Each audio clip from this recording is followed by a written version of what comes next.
William Edward Burghardt Du Bois was a towering intellectual figure and one of the most influential African American leaders of the 20th century.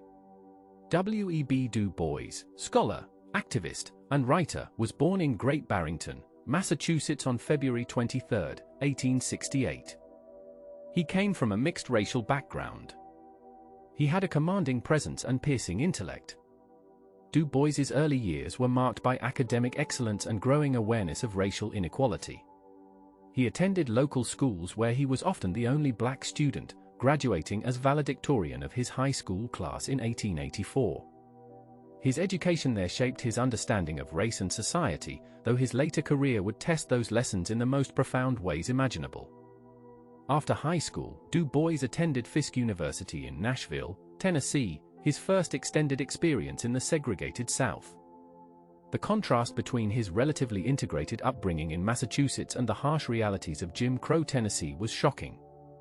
He witnessed systematic discrimination, violence against African Americans, and the suffocating restrictions of segregation. It was during this time that Du Bois began developing his ideas about race, equality, and the struggle for civil rights. In 1888, Du Bois graduated from Fisk and enrolled at Harvard University to pursue further studies. He had earned a scholarship based on his exceptional academic record. He studied history and philosophy at Harvard, immersing himself in the works of great thinkers and developing his analytical skills. The university was prestigious but also isolating for one of the few black students. Du Bois experienced both the opportunities of elite education and the sting of social exclusion. Du Bois's academic career showed remarkable promise. He graduated from Harvard with a bachelor's degree in 1890, then completed a master's degree in 1891. His thesis focused on the suppression of the African slave trade, demonstrating his early interest in the historical foundations of racial oppression.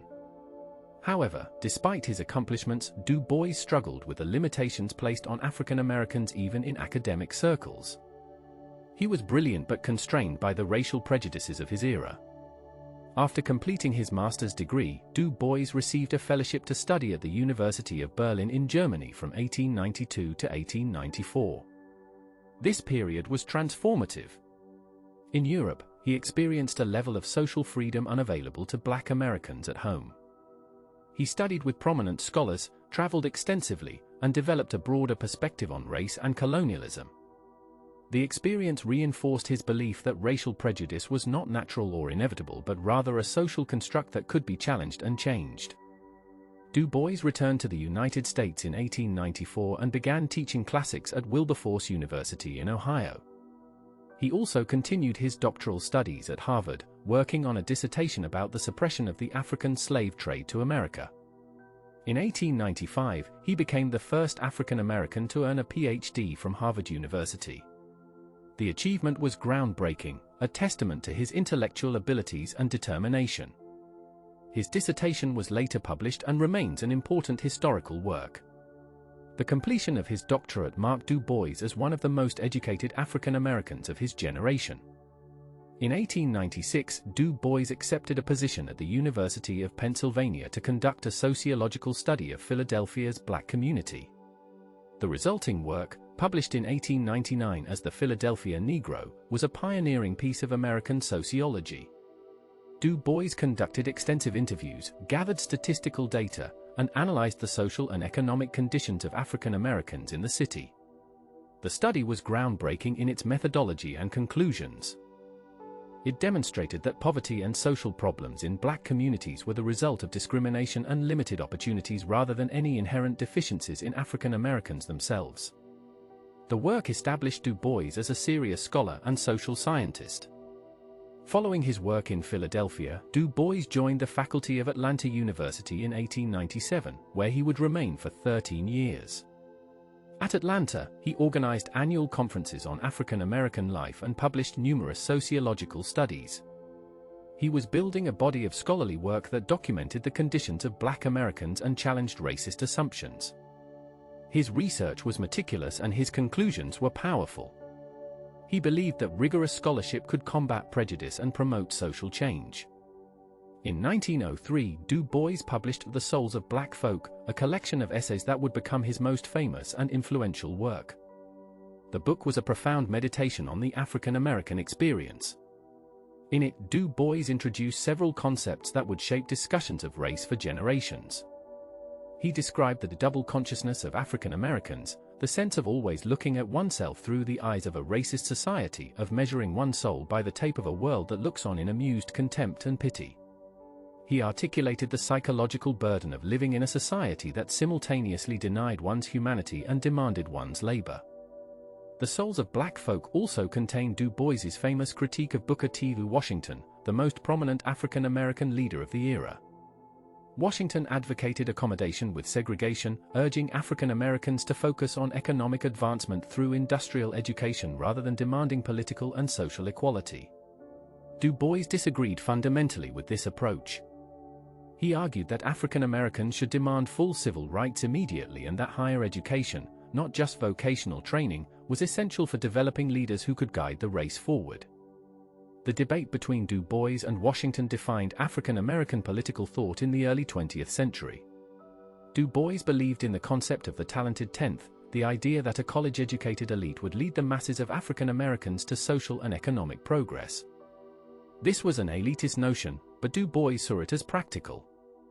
He argued that every group needed educated leaders and that denying higher education to African Americans would perpetuate their subordinate status.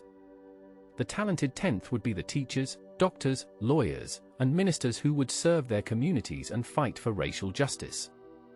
In 1905, Du Bois helped organize the Niagara Movement, a group of African American intellectuals and activists who demanded full civil rights, an end to racial discrimination, and recognition of human brotherhood. The movement was named for its first meeting near Niagara Falls. It was a direct challenge to Booker T. Washington's accommodationist philosophy. The Niagara Movement was small and struggled with limited resources, but it laid the groundwork for more effective civil rights organizations. The group issued powerful declarations demanding equality and justice, establishing a more militant tradition of civil rights activism. The Niagara Movement eventually evolved into the National Association for the Advancement of Colored People, the NAACP, founded in 1909. Du Bois was the only African American among the organization's original leadership, which included white progressives and social reformers. He became the director of publications and research, a position that gave him a platform to reach a national audience. In 1910, Du Bois founded and began editing The Crisis, the NAACP's monthly magazine. It would become the most important African American publication of its era. The Crisis was Du Bois's greatest platform for his ideas. Through its pages, he reported on racial violence, discrimination, and civil rights struggles. He published poetry, fiction, and art by African Americans, promoting Black cultural achievement.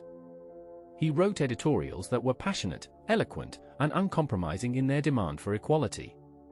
The magazine's circulation grew rapidly, reaching 100,000 by 1920. Du Bois used The Crisis to shape public opinion, mobilize activism, and build a sense of collective identity among African Americans. During World War I, Du Bois faced a difficult dilemma. He initially supported the war effort, controversially urging African Americans to close ranks and support the nation despite continued discrimination. He hoped that loyal service would earn African Americans greater respect and rights. However, the war years saw continued racial violence, including deadly riots in East St. Louis in 1917. After the war, returning Black soldiers faced intensified racism rather than gratitude for their service. The Red Summer of 1919 saw racial violence erupt in cities across America. Du Bois's hopes for progress through patriotic service proved naive. The post-war years radicalized Du Bois further. He became increasingly interested in Pan-Africanism, the movement to unite people of African descent worldwide in the struggle against colonialism and racism. He organized a series of Pan-African congresses, bringing together activists and intellectuals from Africa, the Caribbean, and the United States. These conferences had limited immediate impact but helped build international networks of resistance to colonialism. Du Bois saw the struggles of African Americans as connected to the struggles of colonized peoples everywhere. Throughout the 1920s and 1930s, Du Bois continued his work with the NAACP and The Crisis. However, tensions grew between Du Bois and the organization's leadership. Du Bois was becoming more radical in his economic views, increasingly sympathetic to socialism. He criticized the NAACP's focus on legal challenges and its alliance with white liberals. He argued for more economic self-sufficiency and self-determination for African Americans. In 1934, these tensions came to a head when Du Bois published editorials suggesting that African Americans should embrace voluntary self-segregation to build economic strength. The NAACP leadership, committed to integration, was appalled. Du Bois resigned from the organization. After leaving the NAACP, Du Bois returned to Atlanta University where he established a sociology program and continued his research and writing. He published Black Reconstruction in America in 1935, a massive revisionist history of the Reconstruction era following the Civil War. The book challenged the prevailing racist interpretation of Reconstruction, which portrayed it as a disaster caused by corrupt black politicians and their white allies.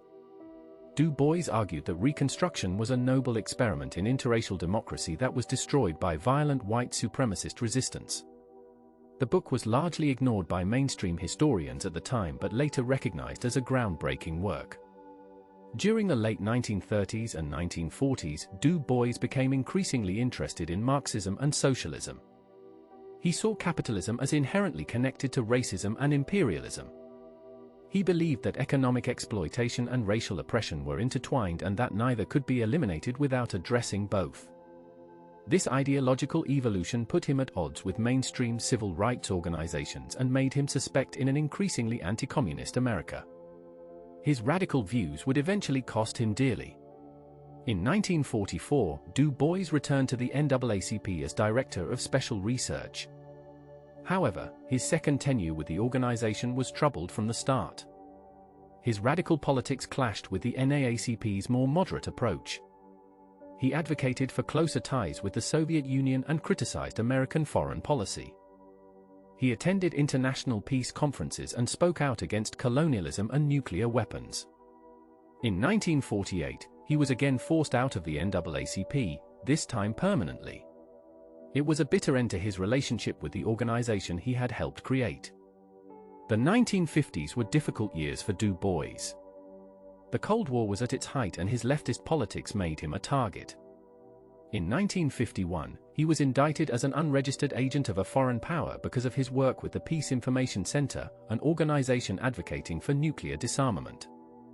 The charges were eventually dismissed, but the trial was humiliating and financially devastating. Du Bois was fingerprinted and placed in handcuffs like a common criminal. The State Department revoked his passport, preventing him from traveling abroad for 8 years. He was blacklisted, marginalized, and treated as a pariah by many who had once respected him. Despite these difficulties, Du Bois continued writing and speaking. He completed a trilogy of historical novels about African American history. He wrote his autobiography. He remained intellectually active and politically committed even as he was ostracized by mainstream society. In 1961, at the age of 93, Du Bois joined the Communist Party USA. It was a defiant gesture, a rejection of the American system that had rejected him. Shortly afterward, he accepted an invitation from Kwame Nkrumah, the president of Ghana, to move to that newly independent African nation and work on an Encyclopedia Africana project. Du Bois and his wife Shirley Graham Du Bois moved to Accra, Ghana in 1961. He had married Shirley Graham in 1951, after the death of his first wife Nina. In Ghana, Du Bois was treated as an honored elder statesman. He became a Ghanaian citizen in 1963, renouncing his American citizenship in frustration with his homeland's continued racism and political persecution. He worked on the Encyclopedia Africana, attempting to create a comprehensive reference work on African and African diaspora history and culture. It was an ambitious project that he would not live to complete. On August 27, 1963, W.E.B. Du Bois died in Accra, Ghana at the age of 95. He died on the eve of the March on Washington, where Martin Luther King Jr. would deliver his famous "I Have a Dream" speech. Roy Wilkins, leader of the NAACP, announced Du Bois's death to the assembled crowd, asking for a moment of silence. It was a poignant moment, the passing of an elder generation of civil rights leaders as a new phase of the movement reached its crescendo. Du Bois was buried in Accra with state honors. Du Bois's legacy is immense and complex. He was a pioneering scholar who helped establish sociology as a discipline and produced groundbreaking work on race and society. He was a brilliant writer whose essays and books remain powerful and relevant. He was a civil rights leader who fought tirelessly for equality and justice. He was an internationalist who connected the African American struggle to global movements against colonialism and oppression. He lived for 95 years, spanning from the era of Reconstruction to the height of the civil rights movement, and his work influenced generations of activists and intellectuals. Yet Du Bois's legacy also includes contradictions and controversies. His elitism sometimes blinded him to the experiences and wisdom of ordinary African Americans. His ideological rigidity could make him difficult to work with. His embrace of communism and the Soviet Union, while understandable given his disillusionment with American racism, led him to downplay the authoritarian nature of communist regimes. His later years were marked by bitterness and isolation from the mainstream civil rights movement he had helped create. Modern scholars recognize Du Bois as one of the most important intellectuals of the 20th century. His concept of double consciousness remains central to understanding the African American experience. His critique of Booker T. Washington established a tradition of militant civil rights activism. His sociological work pioneered the use of empirical research to combat racism. His historical writing, particularly Black Reconstruction, transformed understanding of American history. His Pan-Africanism helped inspire independence movements across Africa. Perhaps Du Bois's greatest contribution was his unwavering insistence on the full humanity and equality of African Americans. At a time when scientific racism was mainstream and segregation was the law of the land, Du Bois demanded recognition of Black intelligence, culture, and achievement. He refused to accept any compromise with white supremacy. He insisted that African Americans deserved not just economic opportunity but also political power, social equality, and cultural respect. This uncompromising stance, while it sometimes isolated him, established a standard that inspired subsequent generations. Du Bois represents a particular type of intellectual leader, the scholar-activist who combines rigorous research with passionate advocacy. He believed that knowledge was a tool for social change, that understanding oppression was the first step toward ending it. His life's work was dedicated to documenting the realities of racism and articulating a vision of a more just society. He was willing to sacrifice personal comfort and professional advancement for his principles. In the end, W.E.B. Du Bois was neither a saint nor a simple hero, but rather a complex figure who dedicated his extraordinary talents to the struggle for racial justice. His legacy includes both brilliant scholarship and political missteps, both inspiring activism and troubling ideological commitments. He is remembered today as one of the founding fathers of the civil rights movement, a pioneering sociologist, and one of the greatest African American intellectuals. His writings remain essential reading for anyone seeking to understand race in America. Du Bois was in death as in life a figure of profound significance, remembered for his intellectual brilliance and his unwavering commitment to equality and justice.